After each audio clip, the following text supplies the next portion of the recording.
Hello everyone. The use of eye drops has been very common these days. Eye drops are generally safe and are effective in various eye problems. But it's important to know which one and when to use these eye drops. Friends, I Dr. Chalazion. In this video, I'll answer this question. We'll learn about the eye drops that you can use in common eye problems such as eye injury, eye allergies, eye infection or pink eye, itching, swelling, eye pain, watery eyes, eye discharge, redness, dryness or computer vision syndrome, Chalazion or eye Stye, ulcers, and finally glaucoma. Also, I'll tell you how to use these eye drops and what could be their side effects. So first, let's begin with eye injury. When your eyes get hurt by some pointy things like nails, pencil or pen, you may get a minor abrasion on the cornea. In such case, you should use lubricating eye drops such as Polymist, Lubimoist and ointments like Lacry gel. These should be used at least 4 to 6 times for 2 to 3 days. You can also get an eye patch to give the eyes some time to heal. In case of deep or serious eye injury, you might develop a corneal ulcer for which you should consult an eye doctor. Second, eye allergies. Eye allergies can cause eye symptoms such as itchiness, redness, watering and puffy and swollen eyes, for which over-the-counter antihistaminic eye drops may be useful. You can use nefazoline eye drops like Zoline Plus or Accurest AH if the allergy is very mild and occurs only occasionally. But if it persists for longer duration, you can also add drops like Olopad or pad drops, which can be put once or twice a day for longer periods or regularly, along with nefazoline eye drops. If your allergy is quite serious, then you should consult a doctor as they might suggest steroid eye drops to break the chain of allergy. These steroid eye drops will provide relief within a week, after which you can again start using the general anti-allergics told above again, so that your problems don't come back. Now let's talk about eye infection or pink eye. If your eyes have infection or conjunctivitis, they'll show symptoms like redness, swollen eyes, pain and discharge, especially in the morning. In these cases, you will need antibiotic drop. There are several antibiotic eye drops available in the market. For example, Moxicip, Gatilox, Ofloxacin. These can be taken 4 to 5 times during the day in the affected eye. If the infection is severe, then drops might not be enough and you might need oral medicines as well. Itching. If you have a lot of itchiness in the eye, then you may use eye drops like Bepode, Betoact and Alcaft. You can use these eye drops 3 times a day. These drops can cure your itching within 3 minutes. Also, doing cold packs over the eyes really helps soothe the itching and provide you relief. So next, let's talk about eye swelling. Swelling in the eye results from dirt and other foreign particles which deposit on the eyelashes. Swollen eyes may or may not be painful, and the condition can affect both upper and lower eyelids. If you have dandruff in your hair and it falls on your eyelids or eyelashes, then also you can experience swelling and loss of eyelashes. So it's important to treat the cause first. If you have dandruff, use dandruff shampoo on your hair at least twice a week. Also, you can use protective glasses if you are often exposed to dirt and pollution. Next important thing to manage and prevent swelling is to maintain lid hygiene. Rinse your eyelashes thoroughly once you return home.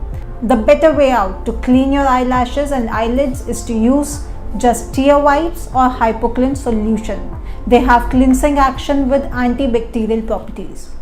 Anti-inflammatory and antibiotic eye drops like Remoxi-K and Ketogate can also help you fight the swelling.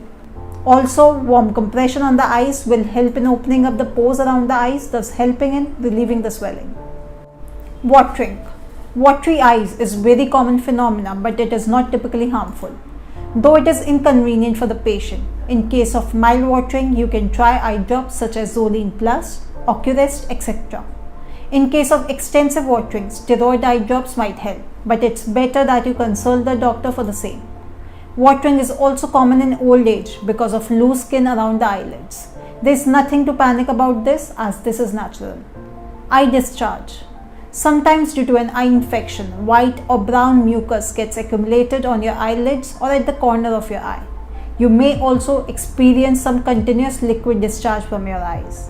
In this case, you will need antibiotic eye drops like Vigamox or Tobacin eye drops to treat the condition. Redness. If your eyes are red from tiredness, dryness, lack of sleep, or general irritation, a non-prescription lubricating eye drops like Refresh Tears, Just Tears, or Osmolube can offer safe relief.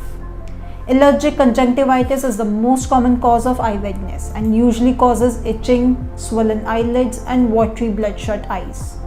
Over-the-counter lubricating and antihistamine eye drops already mentioned above can provide relief in most cases. If symptoms are severe, your ophthalmologist may need to prescribe stronger eye drops or oral medications. Dry eyes or computer eye strain.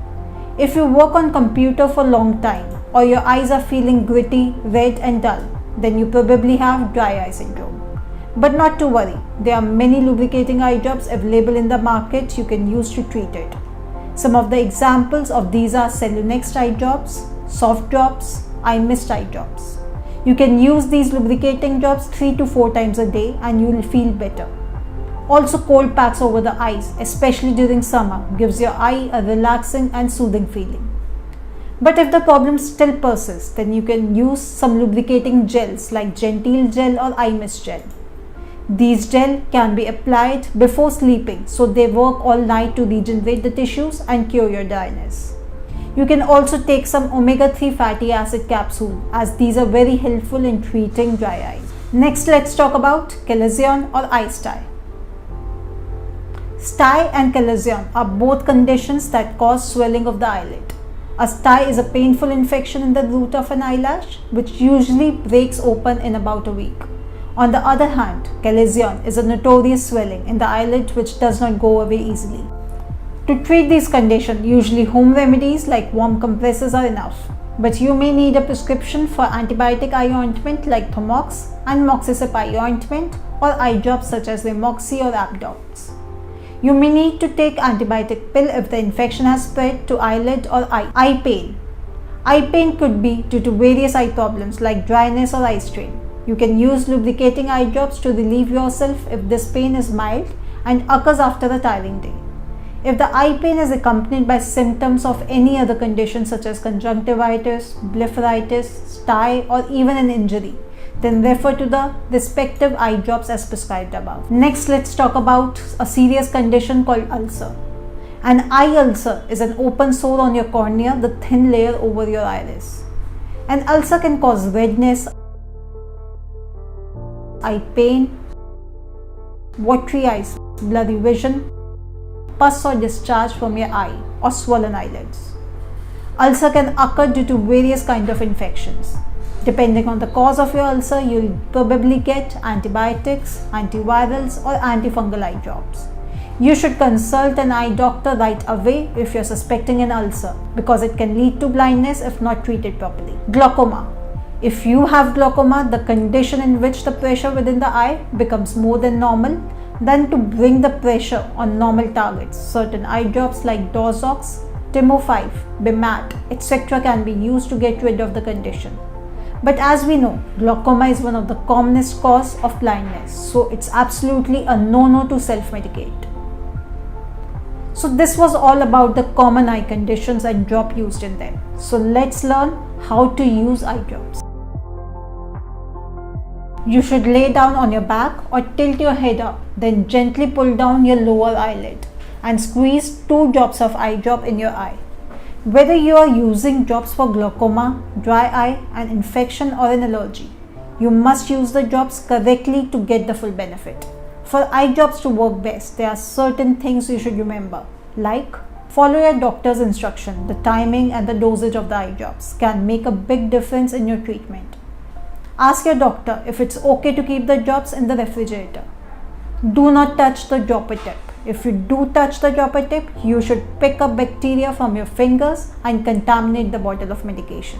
If you cannot put drops in your eyes, take help from somebody else, but do not forget to ask them to wash their hands first. Never use somebody else's prescription without consulting an eye doctor. So last, let's talk about what are the side effects which you can face while using eye drops. Mild side effects include mild stinging, blurring of the eyesight, or a kind of funny taste in your mouth soon after you put them in. Sometimes eye drops can result in an allergic reaction. The signs of an allergic reaction can be as follows: severe swelling and redness of the eye or eyelids. It may also cause irritation, swollen eyelids, lips or face, and skin rash. If you experience any of the above mentioned symptoms, stop the medications right away and seek medical attention immediately. You will be needing anti-allergic eye drops, tablets or injections to treat the allergy. Last but not the least, do not forget to consult your doctor before using these eye drops. Although these eye drops are effective and safe, but they can still cause some side effects, and you may have other eye conditions underneath. So make sure to consult an eye doctor once before using them to diagnose your eye condition correctly. Do not treat your eyes by yourself, because the wrong treatment can make things worse. And if you already took the prescribed medicine and the condition is not getting any better in 3 to 4 days, then consult your doctor again. I hope you liked our tips and suggestions. To get more updates on eye health, subscribe our channel. And do not forget to like and share this video with your family and friends. Thank you.